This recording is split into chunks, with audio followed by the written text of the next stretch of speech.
Let's understand the difference between GDP and GNP. GDP gross domestic product. GDP को समझने के लिए तीन बातें समझनी होती हैं। पहला कि जो भी वस्तु और सेवा का उत्पादन है वो देश की घरेलू सीमा के अंदर ही होना चाहिए, इसीलिए जीडीपी को एक भौगोलिक अवधारणा भी कहते हैं। सेकंड, दिन वस्तुओं और सेवाओं का मूल्य ही कंसिडर किया जाता है, क्योंकि यदि हम मध्यवर्ती वस्तु और अंतिम वस्तु, intermediate goods and final goods, दोनों को कंसिडर करेंगे तो जीडीपी की डबल काउंटिंग हो जाती है। इसीलिए डबल काउंटिंग से बचने के लिए जीडीपी में अंतिम वस्तु और सेवाओं का मूल्य ही कंसिडर किया जाता है, और जो जीडीपी है वो हमेशा मार्केट वैल्यू पर ही निकाला जाता है। और थर्ड, जीडीपी एक निश्चित अवधि सीमा के लिए ही कैलकुलेट किया जाता है, चाहे वो तिमाही आधार पर हो, क्वार्टरली हो, या फिर एक वित्तीय वर्ष फाइनेंशियल ईयर हो। फाइनेंशियल ईयर हमारी 1 अप्रैल से 31 मार्च तक होती है।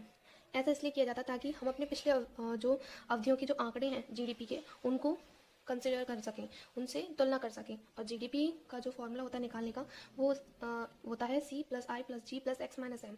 ये मैंने अपनी प्रीवियस शॉर्ट वीडियो में बता रखा है कैसे निकाला जाता है, तो आप वहाँ से देख सकते हैं इसे।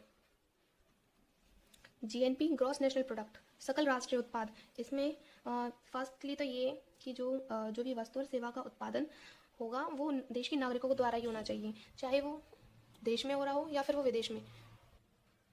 पर वस्तु और सेवा का उत्पादन, गुड्स एंड सर्विसेज का प्रोडक्शन देश के सिटीजन्स द्वारा ही होना चाहिए।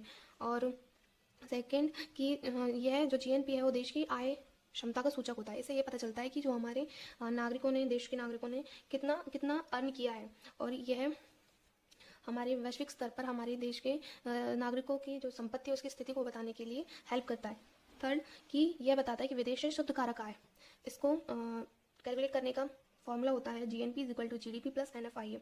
एनएफआईए होता है net factor income from abroad, यानी विदेशों से जो हमने आय अर्जित करी है वो, और इसको एनएफआईए को हम निकाल सकते हैं। NFIA is equal to x minus m, यानी एक्स क्या होता है इसमें, जो देश के नागरिक हैं वो विदेशों में जो अर्न कर रहे हैं वो, और एम क्या होता है, विदेशी जो हमारे देश में अर्न कर रहे हैं। तो एनएफआई क्या होता है, एक्स माइनस एम। तो बहुत सारी कंडीशंस होती हैं। जीडीपी और जीएनपी को एक एग्जांपल से समझते हैं।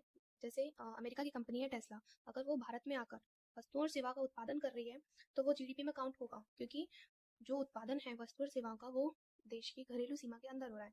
परंतु वो जीएनपी में बिल्कुल शामिल नहीं होगा, क्योंकि उसमें देश के नागरिकों ने वस्तु और सेवा का उत्पादन नहीं किया है। तो जीएनपी में वही कंसिडर होता है जो देश के नागरिक उत्पादन करते हैं, चाहे वो देश हो चाहे वो विदेश में हो।